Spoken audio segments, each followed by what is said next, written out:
trouxemos aqui o chamado pastel de nata paródia, não é? No outro dia estávamos no carro, a passar em Louros, e vimos um anúncio a dizer assim: 60 variedades de pastel de nata. Fizemos logo assim, opa, que isto é mesmo que as anti-diet talks estavam a precisar. Este pastel de nata não é de lá, apesar de ter chocolate. Vamos ver o que é que sai daqui. Mas eu achei que 60 variedades de pastel... Eu achei que nós devíamos fazer uma parceria com aquele café. Porque 60 variedades de pastel de nata... Tínhamos imagina, aqui episódios para 1 ano e pouco. Eles devem ter pastel de nata de sardinha. Percebes? Isso deve ser hilariante. É que, imagina, 60 variedades. Onde é que eles vão buscar 60 sabores? Yeah, mas deve ter alguns bem bizarros. Tipo, estou a imaginar Eram perfeitos para aqui. pastel de nata de menta. Depois nós fomos ver ao Facebook, porque eles tinham Facebook. Fomos ver ao Facebook do café e tinha lá de menta, tinha de framboesa, Framboesa. limão. Tinha assim coisas muito... E eu pensei, quem me dera que este senhor quisesse fazer uma parceria connosco e dar-nos os 60 pastéis de nata para nós provarmos todos. Mas estás bem da mal, não podes comprar pastel de nata. Os 60 não, Tiago. Vou comprar 60 pastéis de nata. Então, mas um de cada vez ou não? Eu queria os 60 no mesmo episódio. Imagina um episódio a provar as 60 variedades e não falávamos sobre nada, era só a parte do docinho da só a semana. provar. Quem só viu o docinho da semana, Ficava ali com informação para a semana toda. não, nesse dia viu o episódio todo. Epá, eu não Porque nós ouvi. temos pessoas próximas que não são os nossos clientes Ainda ouvi e não isso. são pessoas que têm interesse nos temas que nós falamos que só veem o docinho da semana. E pronto, hoje vamos provar então um pastel de nata com chocolate. Estávamos no café, isto é daquele café que veio o pastel de nata com ovo, que não foi bom, então o que é que nós decidimos fazer? Exatamente, repetir o mesmo erro. Foi exatamente E é isso. aquele café onde veio aquela tigelada manhosa também de chantilly. Eu vou tirar esta parte castanha aqui de cima, que eu não gosto nada quando traz. Sabe a queimado? É, não gostas? Quando sabe a queimado, não. O teu não tem, não é? Por isso é que tu gostas. A colherzinha.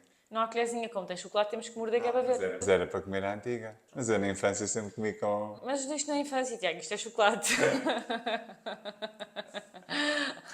Eu estou ansiosíssima. Estás ansiosíssimo? É? Estás ansiosíssimo. Pá, nem por isso. A sério? Não. Achas que vai ser bom, mau, médio? Acho que vai ser ok. Olha, melhor do que o episódio anterior.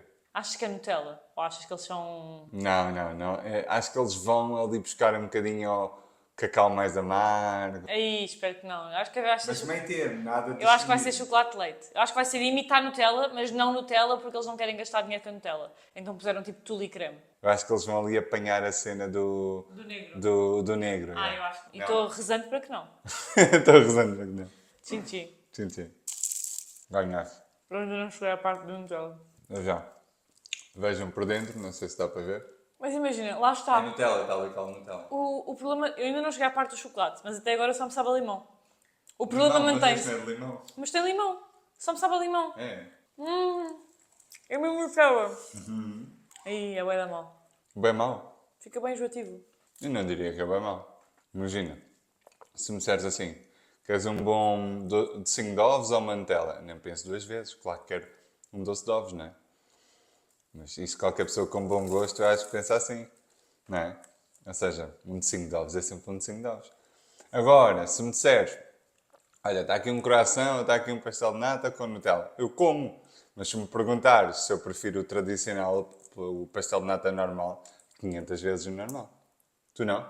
Eu acho que este não é nada bom. É que imagina, o pastel de nata normal é bom porque a parte crocante da massa folhada tipo, liga-se super bem com o creme e sentes o sabor dos dois. E aqui só sentes o sabor da Nutella. Até parece que, imagina, se fechares os olhos e pensares que estás a comer um croissant, podia ser um croissant de Nutella. Podia ser um croissant, sim. Um croissant mal cozido, não é? Em que o recheio do pastel de nata era a massa mal cozida. É que eu percebo porque é que a ti não te soube a limão. Porque só sabe a Nutella, mas a parte do creme sabe imenso a limão, porque lembras-te no doce de ovo que sabia... Pronto, como eu aqui comi uma parte que não tinha ainda a Nutella, não me soube. Agora soube-me a limão. Eu já não me lembrava de vez que pastel de nata, o recheio sabe a limão. Já reparei também que isso distingue muitas pastelarias, que é, umas fazem o pastel de nata, não sei como, mas essas são as minhas favoritas, sabe zero a limão, e outras acrescentam limão à receita, pá, não curto nada. Por acaso não gosto nada de limão Mas gostava de perceber se isso é regional ou não. Por exemplo, será uma cena num ponto do país específico que se mete limão tradicionalmente e eu sei que em Lisboa já se vê um pouco por todo lado, mas se calhar, sei lá, vamos imaginar que no norte só se faz pastel de nata com limão. Estou a mandar para o ar, eu não faço ideia. Entendes? Tal como o arroz doce. Acho que não metem gemas no arroz doce. Ou estou a confundir? Não, não é. Exatamente. E o pastel de nata também podem ter uma forma diferente de fazer. Eu acho que não. Estou só a criar uma teoria, Eu não, acho que não isto é faço como ideia do que temperar estou a os bifes dizer. de peru. Isto é como temperar os bifes de peru. Há pessoas que metem 2 gotas, há pessoas que metem 2 limões. Ah, então todos têm limão, só que há pessoas que temperam demasiado. O que é que tens a dizer sobre isto? Pá, olha, ao início, vou dizer, tive vários feelings ao longo do pastel de nata, Sim. sabes? Ao início, é aqui um saborzinho, é Nutella, não é que eu adoro Nutella, mas é ok para mim. Se não comer, não como, mas se comer também está tudo bem. Senti isso. Ok, Nutella, não senti o limão, já nem me lembrava que esta pastelaria metia carradas de limão no pastel de nata, coisa que eu não aprecio. Gosto sem sabor a limão. E até estava a pensar, pá, ok, não sou muito destes mixes de modificar muito os doces tradicionais, eu sou um gajo mais conservador nos doces. velhote. Sou um velhote de 70 anos conservador na pastelaria, eu gosto das coisas como são, tendencialmente. Conservador na pastelaria, É bem bom, né? O velho do Restelo, mas na pastelaria. E tive esse feeling que, ok, nem sabe a limão, chocolate, Nutella, não adoro, mas ok. Mas depois fui-me apercebendo que, espera aí, o chocolate não faz aqui sentido nenhum. Nem era a questão da Nutella, estava ok. É como meteres um peixe em cima da árvore. Não faz sentido, o peixe devia estar no mar, sabes? Comecei a sentir isso. O que é que o peixe está aqui a fazer dentro do... Então, mas, espera aí. Mas comecei a pensar, não, isso não faz sentido. E aí o meu sistema começou a ficar mais desconfiado, sabes? Começou mais... Não, espera aí, isto há algo de errado, não está certo. E já comecei a ficar mais descrente do pastel de nata. E tu a dizeres ao longo da prova, tu a dizeres que, mas isto sabe a limão. No final, acabo como? Com aquele saborzinho a limão. Quer dizer, esquece. Nunca O mais. peixe em cima da árvore, o sabor a limão que não estava, voltou. Não me gostei, não me gostei. Meteste a gravar. Meti, vai lá ver. É que agora nós estamos assim, já está. Assim, olha, assim. Tenho de concordar. Achei que era muita Nutella. Imagina, só sabia a Nutella. Tinha ainda... Aquilo tinha creme na mesma de pastel de nata, mas não sabia. O limão aniquilou... Aliás, a Nutella aniquilou o limão. Antes aniquilasse, porque eu no final senti... Sim, porque não havia Nutella. E a Nutella, eu acho que não era verdadeira, que ainda é o pior disto tudo. Olha, por acaso, tenho que discordar contigo. Acho que era verdadeiro. Eu acho que era verdadeiro. Acho que esse não foi o problema, a qualidade da Nutella. Pois é capaz de ser verdadeiro que eles vendem lá croissants com Nutella, devem ter aqueles... Eu acho que o problema é a ausência de sentido, sabes? parecia. Sabes quando uma música, tipo, tem tantos estilos musicais que aquilo já não faz sentido? É que sabia exatamente a um croissant com Nutella, mas pequenino. Não sabia. Porque era o crocante com o sabor da Nutella. E agora eu percebi-me que o croissant com Nutella só sabe a Nutella. É só crocante e Nutella. É por isso que eu não como croissant com Nutella. Eu como croissant com o quê, normalmente? Com ovo. Ou então? Misto. Mas o melhor croissant é misto, eu acho. Misto é Aí misto é bué da bom. Esquece o doce. Porque tens o doce do croissant Esquece, com o esquece. salgado, é bué bom. É bué da bom. Ou então com doce de maçã, esse também é bom. Ou com doce de ovo também é bom. Não, doce de ovo eu adoro. Pá, mas o croissant misto... Mas eu acho que ainda o mix perfeito é metade misto, metade de ovo e divides com outra pessoa. Isso é... Só que depois temos sempre uma guerra, que é nós queremos metade misto cada um. Mas o Tiago quer metade doce de ovo e eu quero metade Nutella. Então cria-se aqui É uma resistência. uma discussão. Porque eu acho que as croissanterias, é assim que se diz, Acho que é. deviam vender metades, que é, olha, eu quero metade Nutella e quero metade de ovo. Sim. E permitir isto. Mas relembra-me. Porque eu acho que é inadmissível. O que é que aconteceu? Acho que é inadmissível nós temos que nos comprometer com um croissant inteiro do mesmo sabor. Pois é. Eu acho que isto é uma oportunidade de negócio. Sem dúvida. É um diferencial. Há um diferencial. Chegar ali, olha, eu quero metade de maçã e canela, metade de ovo e metade misto. Qual é o problema? O comprometimento para um croissant inteiro é demasiado. Pois é. Mas agora estou a pensar, se isto era um pastel de nata, porquê é que estamos no croissant? Não sei. Mas hoje vamos falar sobre o quê, Tiago? Hoje não vamos falar sobre nada. Isto foi assim, vou-vos contar como é que isto foi. Foi exatamente assim. Pronto, como é que foi verdadeiramente? Vovô, que é, tínhamos para gravar hoje aqui um episódio. Tínhamos tema? Não tínhamos tema. Pensámos, o que é que vamos desencantar daqui? Eu ainda sugeri ao Tiago trazermos as 60 variedades e era uma trinca a cada um e ficávamos só a fazer isso. Mas o Tiago não quis. Então, meus amigos, o que é que temos para hoje? Nesse caso, minhas amigas. Minhas amigas, sim, 98,7% do nosso público é feminino. Sim. O que é que temos para hoje? Temos perguntas e respostas. Perguntas de quem? Vossas. Respostas de quem? Nossas. Exatamente. Então, é um bocadinho como aquele episódio que tínhamos feito. Dirias que é o quê? Não sei, não vamos entrar nessa brincadeira, Tiago. Não vamos alimentar essa brincadeira de descobrir qual é que é o número do episódio. Não vamos, não. Pronto, mas já temos um episódio, se quiserem andem para baixo, procurem. Q&A, acho que é o nome, não é? É. Ou é perguntas e respostas? O que é que diz lá? Acho que é Q&A. Sim, mas este vai ser perguntas e respostas, porque eu acho que o outro... há pessoas que não devem saber o que é. Ok. Pronto, e vai ser perguntas e respostas e escolhemos assim 5 das 6 perguntas que vocês nos deixaram. Sim, e só não escolhemos a sexta porque era repetida. Já tínhamos respondido na primeira vez Exatamente. que gravámos esta rúbrica. Por isso, obrigada às 6 pessoas que se dedicaram de corpo e alma a deixar uma pergunta em meia hora. Foi importante para nós, porque foi o tempo que demos de caixinha aberta. Pois foi. Foi De alguma difícil. forma impactou a nossa vida. Impactou muito. Porque agora temos aqui 5 perguntas para responder. E a primeira é... Eu achei esta pergunta tão... Acho que é... Imagina, nunca me lembraria disto, mas acho que é fofa. E coisas que aprenderam sobre vocês com o podcast. Essa pergunta é muito boa, realmente. E queres que eu comece? Podes Para mim é começar. muito fácil. Eu aprendi que eu sabia falar. Pois foi, tu aprendeste, tu sabias falar. É que imaginem, vocês agora estão-me a ver aqui toda... Uhul! Mas eu não era nada assim. Nada. Niente. Zero. Negativo. Eu até vou contar, acho que posso contar este episódio. Depois, se não puder, eu corto, mas eu vou contar este episódio que é. Estava eu na faculdade. Primeiro na faculdade, jamais fazer trabalhos de grupo, faltava sempre às apresentações porque não gostava de falar. Também cheguei a falar. Não sei. Chegaste, que eu bem me lembro. Estava a pensar. Mas o nosso problema era diferente. Tu eras mais preguiçoso de fazer o próprio do trabalho. Eu fazia o trabalho, mas não o queria apresentar. Mas mais que te desarrascavas. Eu era aquela típica pessoa que ficava vermelha como um tomate, ansiosa, com o coração aos pulos e não dizia nada de jeito. Pronto, fui lá fazer um estágio e tinha que fazer uma apresentação para o estágio. E a apresentação era só para os meus colegas. Eu não me lembro quem eram os colegas agora também. Eu lembro-me. Pronto, resumindo e concluindo. Estava a fazer uma apresentação, comecei a ficar nervosa. E o que é que eu pensei fazer? E dizer que essa apresentação era online. Eu era uma das pessoas que estava a assistir à apresentação. Nervosa. Casa e eu na minha, Sim. na altura. Nervosa, palpitações. Sabem quando já estou... Eu estava a ler, mas já não saía nada de jeito. E o que é que eu pensei? Eu estou a ficar tão nervosa que das duas uma. Ou eu paro de falar e admito que não está a sair nada de jeito do que eu quero dizer, ou continuei a falar, mas meti o meu dedo no botão... meti o meu dedo no botão de desligar o computador e pum! Mandei o computador abaixo. Para me acalmar, sabem?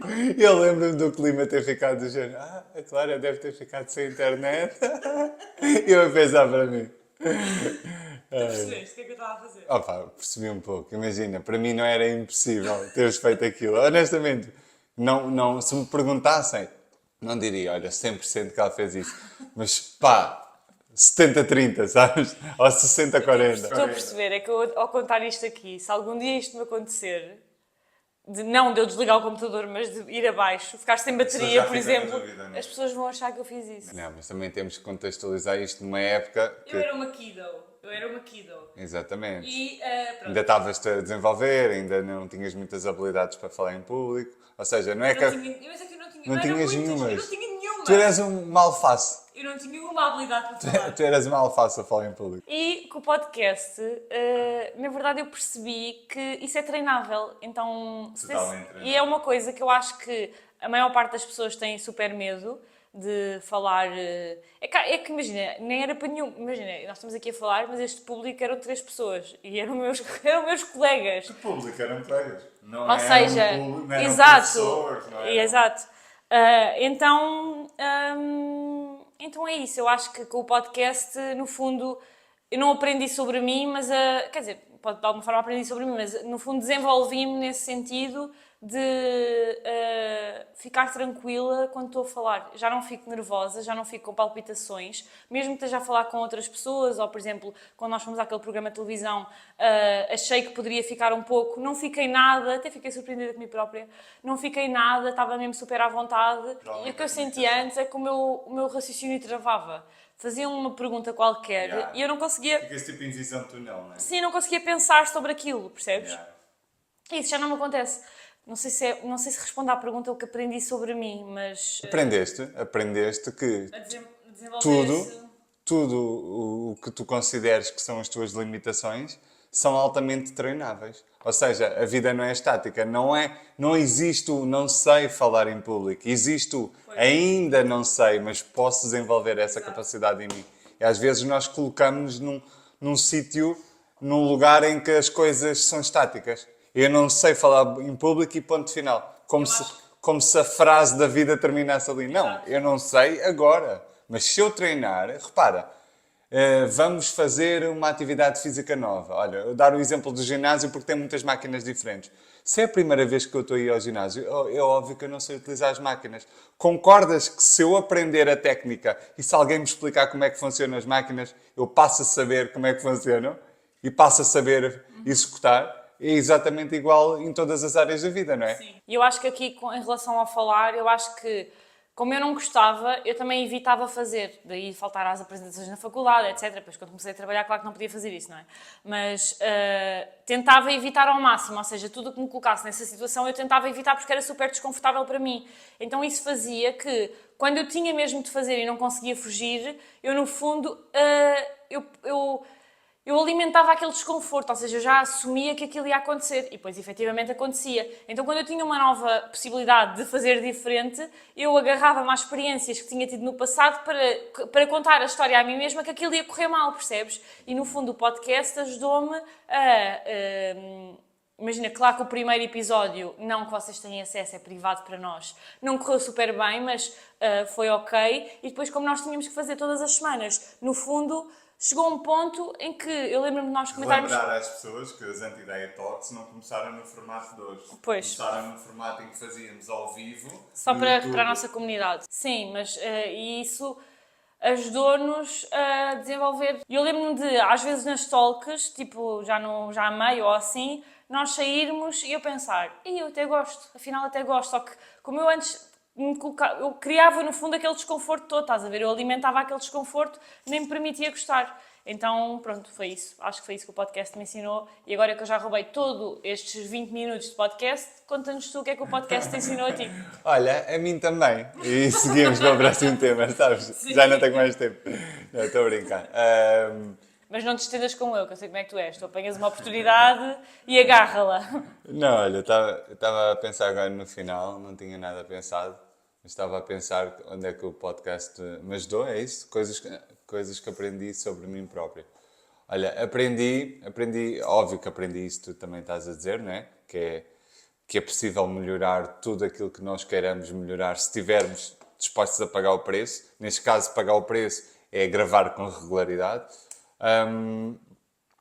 Para além disso, aprendi também que, apesar de eu ser uma pessoa, considero-me um pouco reservada no sentido de não gosto de aparecer, sempre, agora olhando em retrospectiva para a minha vida, sempre fui uma pessoa que gosta de passar entre os pingos da chuva, por exemplo. Há pessoas que querem muita atenção para ela. Eu sou aquela pessoa que, se eu tiver com 2 ou 3 pessoas, se eu puder escolher, para mim a atenção pode ir toda para aquelas 2, 3 pessoas. Eu passo muito bem nas pingas da chuva, sabes? Então, o aparecer, para mim, não é algo positivo. Mas o podcast mostrou-me, ou relembrou-me, ou reforçou, que quando há um propósito por detrás, se a consequência for ter de aparecer, que é algo que eu sinceramente não gosto, se fosse eu a escolher o aparecer, eu se calhar não apareceria, no sentido de não retiro prazer em aparecer. Onde é que eu retiro prazer? E isso o podcast ensinou-me.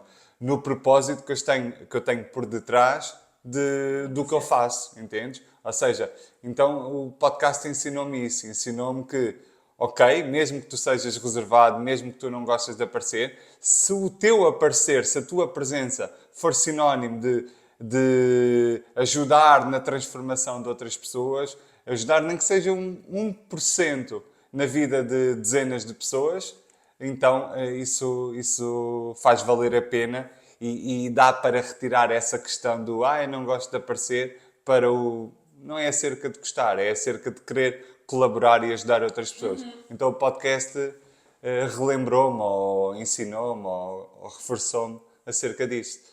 Que é, não importa tanto o facto, que eu tenho a certeza que eu não gosto de aparecer, e sabes disso, já falámos disso várias vezes, por mim nem tinha redes sociais, nem nada. Pá, não é algo que eu gosto genuinamente. Gosto de aprender, mas não gosto de dar a minha cara, não gosto de aparecer. Mas é uma consequência. Então o podcast ensinou-me isso, que se lixe o ter de aparecer, se isso tiver um propósito maior, se isso colaborar com os outros, então eu abdico desse não gostar de aparecer para aparecer se isso for positivo para as outras pessoas. Agora, aparecer por aparecer, sem trazer benefícios para terceiros, eu estaria fora disso porque eu não gosto. E o podcast trouxe-me essa... Aprendizagem.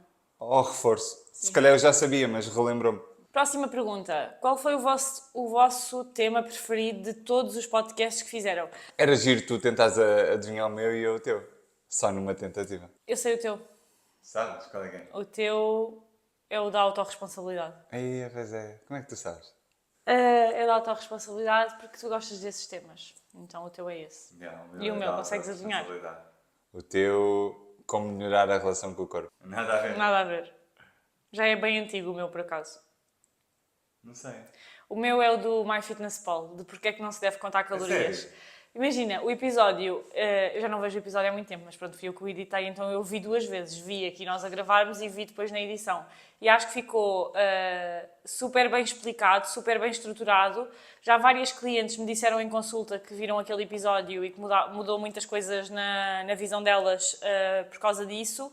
E acho que teria sido útil para mim quando eu própria contava calorias há 10 anos atrás. Então acho que está bom e tem muita informação que eu acho que nunca é partilhada.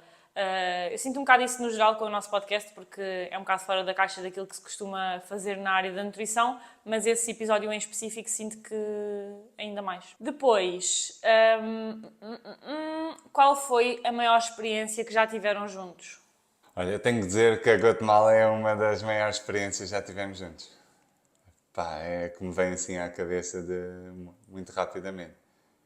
Mas diria... Explicar. Sim, não, mas estou a pensar e gostava que também dissesses a tua. Imagina, quando eu vi a pergunta pensei na Guatemala, claro, mas eu acho que, imagina, a maior experiência é isto. É isto que nós estamos a fazer. É, imagina, ter um negócio em conjunto, estar 24/7 em conjunto, nesta fase da vida, então acho que a maior experiência... Gostei da parte, nesta fase da vida, já está prestes a acabar, tipo, está assim a 1 milímetro. Não, mas imagina, acho que a maior experiência foi criar um negócio, porque é super desafiante e tinha tudo para dar errado e não deu. E acho que essa foi a maior experiência que puxou mais tanto pela resiliência individual de cada um, como um teste à relação, sabes? Quando as pessoas dizem que um filho é o maior teste à relação, Sim. eu acredito totalmente que seja. Eu acho que criar um negócio é o segundo maior teste à relação. Então, Completamente. eu Quando acho o negócio é em família, né? É num relacionamento, ainda, pá, eu diria que quadriplica os desafios. Para mais com zero experiência sobre negócios, não Aquela é? cena de não se leva as coisas dos negócios para as coisas pessoais. Esquece. Como é que isso é possível? É. Se tu és a mesma pessoa, isso às vezes, o espaço temporal é de 5 minutos. Exato. Às vezes nem de 5 minutos, às vezes, imagina, estás a fazer uma pausa de almoço, tu estavas ainda em trabalho há segundos atrás. Então como é que não se passa coisas da vida pessoal para a vida profissional? Se a vida é toda uma, entendes? Sim. Não... E isso, obviamente... Imagina que queres reclamar do teu chefe ao almoço e o teu chefe sou eu. Como é que fazes? É complicado, não é? É muito complicado. Mas E a Guatemala, tens que explicar. Ok. Mas olha, sim, eu mudo a minha opinião, sem dúvida que a maior experiência está a ser essa. Eu estava a interpretar a maior experiência em termos geográficos, em termos Viagens. de aventura, sim. A segunda maior. A segunda maior, ou a primeira sem dúvida. Não ia dizer isso, ia dizer que a segunda maior vem aí, mas ainda não íamos dizer. A segunda maior. Pois é, está muito para breve, mas não vamos dizer já. vamos dizer já. Daqui a 2 mesinhos, mais ou menos. Ficam a saber. Ficam a saber. Esta também é. Essa ainda é maior. Essa Mas é pronto, inesperada. Guatemala, fomos fazer voluntariado para a Guatemala numa clínica e pronto, acho que só por isso dá para perceber que foi toda uma experiência. Mas não é a Guatemala na cidade da Guatemala que é a capital. Guatemala lá numa aldeia, imagina tipo Serra da Estrela, mas 10 vezes mais atrás do sol posto, não é? É. Então aquilo era. Não havia televisões, não havia. O táxi era uma carrinha de carro. Tiago, não havia rede. Não havia rede. O táxi no meio da montanha era uma carrinha van daquelas de caixa aberta. Não é van, carrinha de caixa aberta que se usa muito nas obras e assim. Deles. Era o autocarro. Não, era táxi, fletero. Não era fletero. Sim, foi toda uma experiência e Essa experiência deu-me uma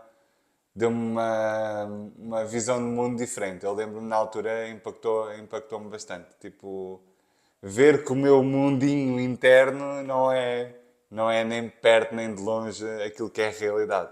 sim, porque depois nós estávamos na clínica e dávamos consultas e ajudávamos também os médicos e enfermeiros lá na clínica. Era uma clínica super pequenina, mas ajudávamos e víamos as pessoas e o que é que elas traziam, as doenças, etc. E tipo, a realidade não tem nada a ver As com dificuldades, as em relação dificuldades. à comida. E a realidade não tem nada a ver com a nossa. É mesmo fazer omeletes sem ovos. ovos. Então comecei a perceber, ok, então a realidade é totalmente diferente daquilo que eu estava à espera. Não estava à espera que fosse uma realidade super abundante. E eu lembro-me que foi uma experiência que me impactou bastante. Mas sim, a maior experiência de todas é criar um negócio e viver toda esta jornada, eu diria. Próximo. Qual foi a situação mais gratificante que vocês experienciaram como nutricionistas? Pá, eu acho que a situação... Não consigo dizer uma situação. Acho que a situação é sempre que eu saio de uma consulta e sinto que... Tipo, olho para o processo daquela pessoa e vejo como é que ela começou e como é que ela está. E olho para a vida dela e percebo. As consultas que nós temos impactaram de uma forma a vida dela que é gigante.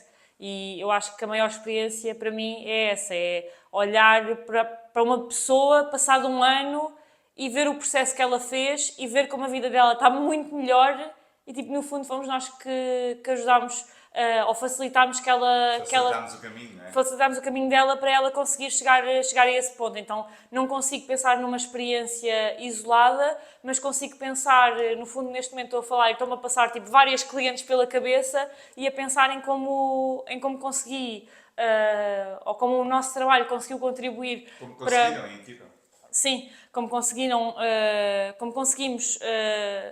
ou o nosso trabalho conseguiu ajudá-las a alcançar coisas na vida dela que elas queriam e que, pronto, Julgavam é até gigante. impossíveis, Yeah. né? Porque todo o historial passado diria que não era possível tais transformações. Também não consigo dizer uma experiência específica, essa também é a minha opinião, que é olhar para as pessoas e ver os resultados. Eu acho super interessante, não sei se tu também sentes isso, mas eu acredito que sim. Eu olho para as pessoas, e eu sinto isto nas pessoas, já acompanho há algum tempo, eu olho, imagina, a energia daquela pessoa é diferente, a maneira dela falar é diferente. Não sei explicar, mas mudam mais do que o comportamento alimentar, que muda de uma forma gigante, na maior parte dos casos. É a pessoa que muda. A pessoa muda, a pessoa energeticamente, ela está a falar de uma forma... Eu nem sei se a pessoa sabe isto, mas eu como me lembro da primeira, da segunda, da terceira, às vezes estou a falar de pessoas que estão na 12ª, na 13ª consulta. A pessoa está com uma energia totalmente diferente. Nem sei. Eu, por acaso, é uma coisa que eu vou perguntar a algumas pessoas, que em consulta, para eu perceber. Eu falo disso por acaso. Eu não sei, porque é um bocadinho aquela conversa.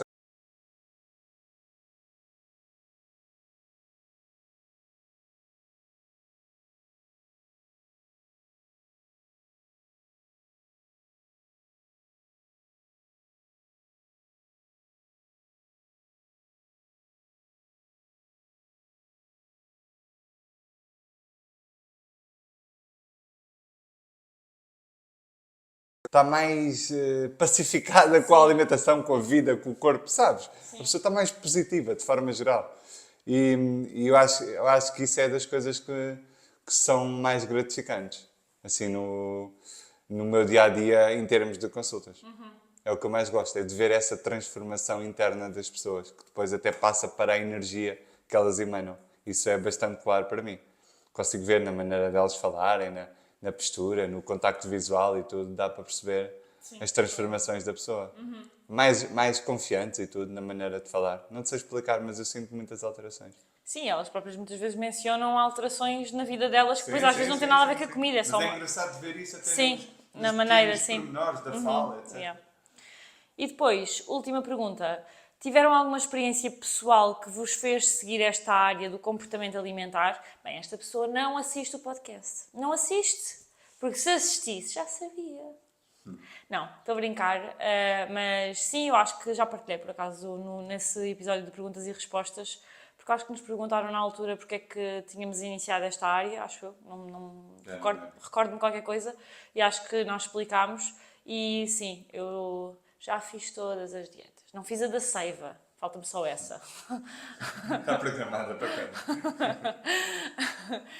quando? Não, fiz muitas dietas, não tão restritivas como a seiva, graças a Deus, mas fiz muitas dietas e isso fez, no fundo, com que eu quisesse trabalhar nesta área e pronto, começou logo desde aí a minha desidentificação com outro tipo de abordagens e acho que foi isso. Eu vou sempre partilhando. Acho que o meu não é novidade, se calhar o teu é um bocadinho mais. Se calhar não falas tanto, mas o meu eu estou sempre a partilhar, não é? As minhas experiências pessoais e é isso. Pois, no meu caso foi uma desidentificação, ou seja, eu percebi o que é que eu não queria, eu não me identifico, não gostava e não gosto do status quo, ou seja, da maneira como se trabalha a nutrição. Não estou a dizer que é errado, estou a dizer que eu não me identifico, estou a dizer que eu não gosto da maneira como se trabalha atualmente e como se trabalhava na altura. E comecei a perceber, ok, o meu caminho não é por aqui, eu não acredito nesta robotização da alimentação, de sermos polícias alimentares em vez de sermos promotores de mudança comportamental. Eu comecei a perceber que eu queria um caminho mais associado ao desenvolvimento pessoal. Lembras que eu dizia-te várias vezes, eu sinto que o meu caminho não é por aqui, o meu caminho é mais para o caminho da consciência, do desenvolvimento pessoal. Eu só não sabia de que forma, se eu ia ter que seguir outro caminho diferente daquele Eu acho que na segui altura hoje. tu achavas mesmo que tinhas, só que depois começámos a trabalhar na... Aliás, na altura eu acho que nós até queríamos coisas diferentes, que é, eu queria mais esta área comportamental e tu querias, eu acho que estavas mesmo para sair da nutrição, a pensar, ok, não é mesmo por aqui o meu caminho. E depois, no fundo, começaste a identificar com algumas coisas que eu estava a trazer, etc. E começámos a perceber que não eram caminhos diferentes, era o mesmo caminho, porque o caminho mais comportamental envolve esse desenvolvimento pessoal. Então começaste a perceber que esse caminho que tu estavas à procura, no fundo tinha um nome. Sim. Porquê? O que é que me deixava desmotivado na nutrição, digamos, mais usual? Era aquela dinâmica de eu ouvir aquilo que tu comes e passar-te um plano, uma alimentação, fazendo aqui pequenos incrementos nutricionais. Isso a mim não me suscitava, não era interessante. Era sempre a mesma coisa. Entendes? Eu gostava de algo Sim. que envolvesse mais filosofia, mais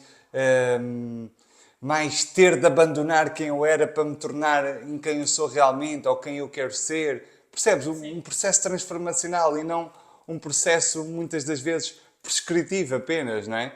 Então, Quase de professor-aluno. Imagina, professor-aluno, estás ali a exatamente. debitar o conhecimento a outra pessoa que apanha o que ela quiser e faça... E não estou a dizer que é sempre assim, porque efetivamente, de certeza que há pessoas que não trabalham de desta certeza forma. que há muitos Mas também profissionais que não está trabalham relacionado com as nossas experiências profissionais que tivemos ao longo do tempo, que nos fez achar que pronto, não nos identificávamos, não é? colocar só o foco no nutriente e como eu não tenho especial amor ou interesse por isso, isso desanimava-me bastante.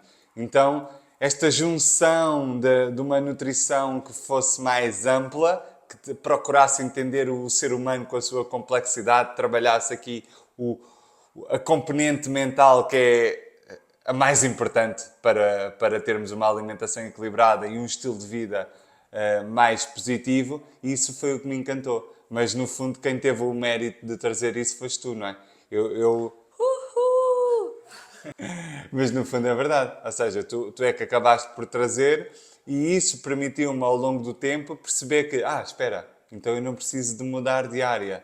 No fundo, trabalhar na nutrição desta forma não foge assim tanto àquilo que mexia comigo, não é? Na verdade, acho que não faz nada. Sim, sim, Neste momento, na sim, altura, também não sabias, não é? exatamente. Mas sim, acho Mas que... foi um encontro feliz, não é? Sim. Dessas duas dinâmicas, porque As coincidências da vida. é as coincidências da vida. Mas porque provavelmente eu ia sair da nutrição. Tenho quase certeza. Eu não ia ficar nessa prática de nutrição como se faz. Eu ia trabalhar na indústria. É? Sempre achei que ia Eu trabalhar na não, indústria. eu não. E é isto, ficaram a saber um bocadinho mais sobre nós, numa perspectiva um bocadinho mais pessoal. Se quiserem agendar a vossa primeira consulta connosco, saibam que o podem fazer de forma totalmente gratuita e sem qualquer compromisso. Para isso, o link está na descrição deste episódio. O objetivo da consulta da empatia é efetivamente percebermos se se identificam com a nossa abordagem, se conseguimos ajudar, falarmos um bocadinho, conhecermos-nos e depois então tomar uma decisão ou não de iniciar as consultas de terapia nutricional sem qualquer compromisso. Vemo-nos na próxima segunda-feira às 8.